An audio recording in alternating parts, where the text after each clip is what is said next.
He must be removed before the council meets. The Emperor suspects nothing. Today, we're going to unravel the story of how a nation's greatest hero could become the very symbol of its darkest hour. It's really the central, unsettling question behind the life of Marshal Philippe Pétain and the whole story of Vichy France. And it's a question that honestly forces us to look at the kinds of choices people make when they're under unimaginable pressure. To really understand his fall, you first have to grasp the incredible heights he reached. I mean, long before his name was ever associated with collaboration, it was a symbol of French victory and resilience. In World War I, Philippe Pétain was an undisputed national hero. His leadership during the brutal, year-long Battle of Verdun, well, it was seen as the very thing that saved France from total collapse. He was the rock, the savior, the man who held the line when no one else could. But fast forward 2 decades, and France is facing an even greater crisis. And its old hero? He's called upon once again. But this time, the circumstances are far, far more desperate. So in the spring of 1940, the German army just completely stunned the world. The Blitzkrieg, this lightning-fast invasion, brought a major world power, France, to its knees in just 6 weeks. It's hard to overstate the shock and the trauma of a defeat that rapid. As the German army advanced, the French government was literally on the run, and its leaders were paralyzed by this huge debate. Do we flee and fight on, trying to preserve French honor from abroad? Or do we stay and surrender, sharing the fate of our people? In the end, the argument to stay won out. The thinking was, the government must remain with its people, no matter what. And so, in this really bitter twist of fate, Pétain, the great hero of Verdun, was now being asked to preside over France's surrender. You see, this armistice wasn't just the end of a battle. It turned out to be the beginning of a dark new chapter for France, one that would end up redefining the country for decades to come. So on July 10, 1940, in the little spa town of Vichy, the French National Assembly held this fateful vote. And by a margin of 569 to 80, they granted Pétain full and extraordinary powers. They basically voted to dissolve their own democracy and just hand the country over to one man. Pétain's government, which was now officially called the French state, immediately launched what it called its national revolution. This was a huge attempt to fix what many conservatives saw as the weaknesses of the Third Republic, all the political fighting and social divisions.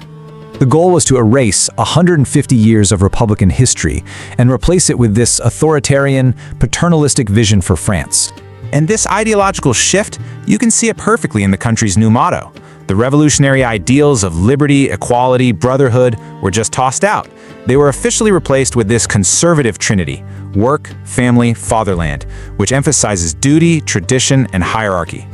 But underneath this whole facade of a new French state that was supposedly protecting its people, well, that's where the grim reality of collaboration with the Nazi occupation lay. And let's be really clear here, this wasn't passive acceptance. The Vichy regime became an active participant in Nazi Germany's agenda. The French police were ordered to round up Jews. The state passed its own anti-Semitic laws, sometimes even before the Germans asked them to.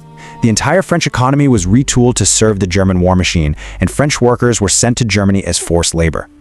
But of course, a period this dark couldn't last forever. A day of reckoning was coming. With the Allied victory, the collaborators would have to answer for what they'd done. So, with the war finally over, France had to look in the mirror. It had to confront the actions of those who had ruled in its name. And these purges and trials, they were a messy, painful, but absolutely necessary process for the nation. Pétain's trial in 1945 was about so much more than just one man. The real question being debated was he a traitor who betrayed France, or was he a shield who protected it from an even worse fate? The whole country was grappling with its own choices during the occupation.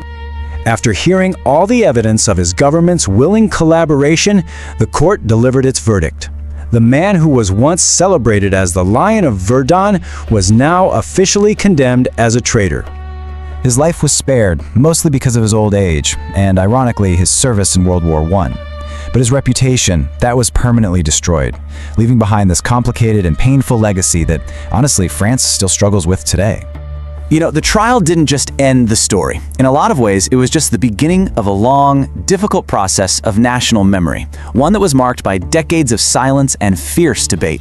For decades after the war, France built this national myth that pretty much everyone had been in the resistance. It was a story the country needed to tell itself to rebuild its pride and unity.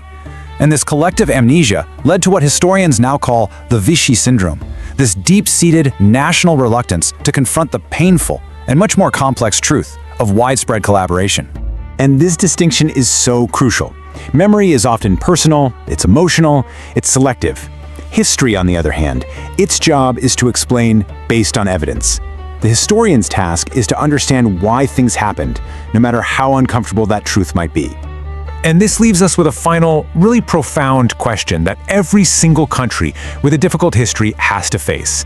Acknowledging the darkest chapters is painful, sure, but is forgetting them even more dangerous? The story of Marshal Pétain is a timeless and tragic reminder of that challenge.